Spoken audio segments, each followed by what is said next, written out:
January 23, 1963. In Los Angeles, California, a boy was born who would become the most notorious hacker in American history. His name was Kevin Mitnick. At first, he seemed like any other child, curious, observant, always asking questions. But even then, he was drawn to systems. Phones, computers, networks, anything with rules, patterns, or secrets. By the time anyone noticed, Kevin had already begun exploring the cracks that no one else could see. Not through force, not through power, but through trust, manipulation, and sheer curiosity. The stage was set, and the man who would become America's most wanted hacker was only just beginning. The phone had stopped ringing, but the tension lingered. Kevin knew the warning wasn't empty. His first arrest hadn't come by accident. It had come slowly, through mistakes, through curiosity that had gone too far. He had been exploring systems he didn't own: phone networks, corporate terminals, restricted access points. He didn't break anything. He bypassed walls, slipped through barriers, and eventually, someone noticed. Kevin was arrested, charged, convicted, sentenced to 1 year in jail. Behind bars, Kevin had time to think, time to reflect, time to promise himself he would stop. When he was released, he told everyone the same thing. He was done, finished. Hacking was over. He wanted a quiet life, a normal life, a life where no alarms would ring late at night. But hacking had never been about money. It never was. Kevin didn't crave profit. He craved proof. Proof that he was smarter, faster, one step ahead of everyone else. Every locked system was a challenge. Every restriction felt personal. And the more he tried to stop, the louder the challenge became. Kevin wasn't addicted to hacking. He was addicted to winning, to pushing limits, to proving that no one could outsmart him. And now, even after all the warnings, even after serving his time, he had done it again. The systems had been breached, and the police could come to his home at any moment. The stage was set, and Kevin Mitnick was already planning his next move. Kevin moved with purpose. In his small bag went essentials, a change of clothes. Every item had a reason. Every object was part of a plan to disappear. He didn't linger. Time was dangerous. The FBI was a machine, cold, calculated, relentless. It never forgets. It never gives up. Every breach, every anomaly, every hint of a hacker is traced, analyzed, and logged. And when the agency hunts, it doesn't stop until the target is found. Special Agent James Nichols was assigned to the case. Experienced, methodical, precise, Nichols had tracked cybercriminals before, but Kevin Mitnick was different. Kevin's mind was fast, unpredictable, and brilliant. Nichols' mind was trained, patient, and relentless.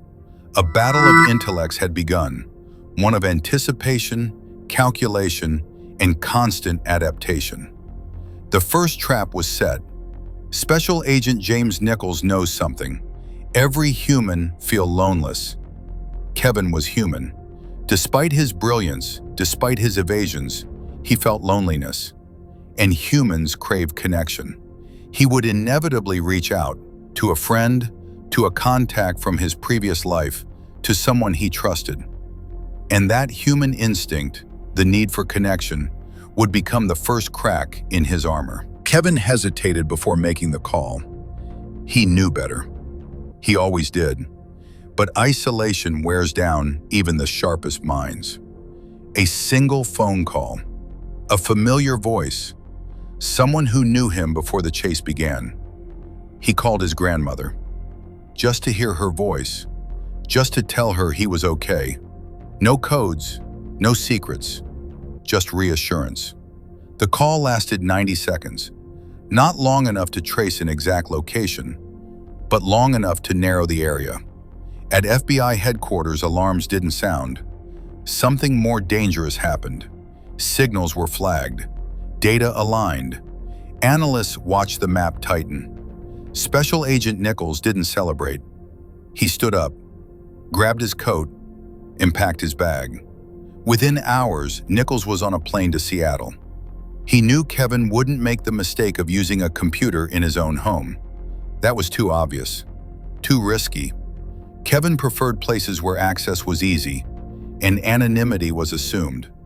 Public libraries, shared terminals, quiet corners where no one asked questions.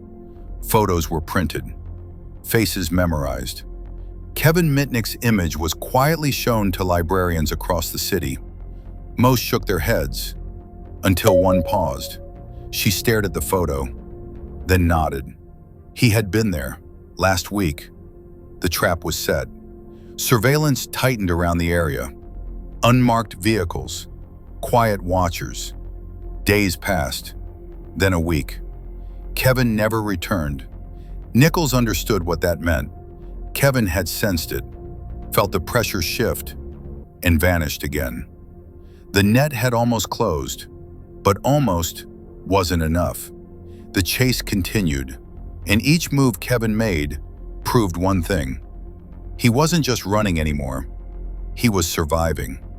He stayed in one city for no more than 2 weeks, always under a fake name, always using cash, no credit cards, no trails. He never stopped moving, never stayed long enough to feel safe, but time has a way of changing things. With every narrow escape, Kevin grew more confident, and confidence makes humans careless. He stayed a little longer, took a few more risks, returned to the same places, one library, then again, and again. Sitting quietly among strangers, Kevin accessed systems that powered the world. Nokia, Motorola, and others just as secure, or so they believed. To everyone else, he was just another face in the room, another person using a public computer. But behind the screen, Kevin Mitnick was still 2 steps ahead. And every time the FBI moved closer, he slipped further away. For now, Kevin went deeper. This time, into Fujita Corporation. A closed system, internal servers, private emails, proprietary source code, everything that was never meant to be seen. He moved silently through their digital corridors, reading conversations, copying logic, understanding how the system thought. To Kevin, it was just another puzzle. To Fujita's CEO, it was a nightmare. Yoji Okumura stared at the screen in disbelief. Someone had been inside. Not guessing, not forcing, inside. He had built that system brick by brick. Every safeguard, every access rule, every contingency, and yet, someone had walked through it as if the doors were already open. Fear turned into curiosity, curiosity into obsession. How did he do it? What did he see? What did he touch? Yoji reported the breach to the FBI. An investigation began quietly, methodically. That night when Yoji returned home, the phone rang. A male voice, calm, mocking, laughing at the system, laughing at the security. It was Kevin. The words were precise, personal, deliberate. Yoji Okumura felt something shift.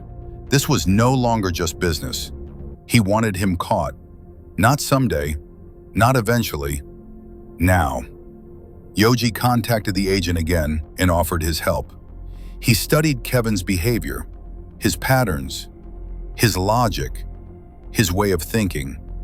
The fire burned inside Yoji Okumura, and it burned with only one purpose, to end the chase. But Kevin was changing too. He had stayed too long, grown too comfortable, careless. Every day the same call, the same friend, the same time. Patterns formed, and patterns are dangerous. At FBI headquarters, something unusual appeared. A cellular signal, the same SIM, active in San Diego and Los Angeles at the same time. Cloning. The room went silent. The agent picked up the phone and called Yoji Okumura. Yoji Okumura had a system the FBI didn't. Not something built for paperwork or procedure, but something born out of obsession. Out of sleepless nights, replaying one memory again and again, a voice that had laughed inside his own home. He matched every fragment of signal, every delay, every distortion against that call, aligning data with instinct, logic with emotion. Slowly, painfully, the truth emerged. It was Kevin. The signal pointed to San Diego, but not an address, not a room, just a scattered shadow across a city. Hundreds of blocks, hundreds of streets, hundreds of places to vanish. The FBI was ready to move, but Yoji stopped them. He wasn't frustrated, he was calm, certain Kevin would return. He always did, and when he did, he would make another mistake. Kevin, meanwhile, had grown comfortable. The Wi-Fi was fast, the rent was cheap. Faces around him had begun to feel familiar, and familiarity is dangerous. Then the device beeped again. This time, the FBI and Yoji moved without hesitation. They flew to San Diego as Yoji rebuilt his device mid-flight, adjusting frequencies, tightening tolerances, tuning it for one mind and one mind only. On the ground, they drove every street, every block, in unmarked vehicles, waiting. Then, 3 seconds. Kevin was online. Not long enough to catch him, but enough to feel him. Then silence. 4 days without a call. The agent believed Kevin had slipped away again, but Yoji didn't. He was motivated now, focused. They kept circling, different cars, different hours, same blocks. And then it happened. A cloned phone lit up the system. A call that lasted 7 minutes, long enough. The signal led them to a hotel, 7 floors, nearly 300 rooms. A forced search would scare Kevin, and Kevin always ran faster than fear. So they slowed down. Hotel records were pulled quietly, fake IDs, cash payments, guess who blended in too well. One name stood out. No visitors, odd internet usage. A pattern that didn't belong. Yoji matched it to signal strength, floor by floor, room by room, until only one answer remained. 7th floor, corner room. Yoji finally allowed himself a breath, a quiet smile. They weren't guessing anymore. The FBI team moved silently through the hotel lobby. Every step measured, every movement calculated. Floor 7, corner room. The one room that had held Kevin Mitnick for the past weeks. Inside, Kevin sat at his desk, fingers hovering over the keyboard, unaware that the world had closed in around him. Then, almost imperceptibly, he felt it. The weight of eyes.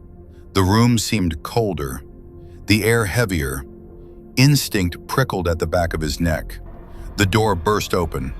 The sharp smell of adrenaline filled the room as the FBI team flooded in. Boots silent but commanding. Guns lowered yet ready. Kevin froze, heart pounding. He had been careful, meticulous, precise, untouchable.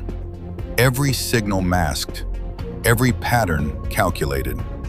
How had they found him? His mind raced through the last months. Every move, every library, every call. It all should have kept him invisible. Impossible. Yet here they were. He turned slowly, expecting chaos, expecting shouting, but instead, he saw him.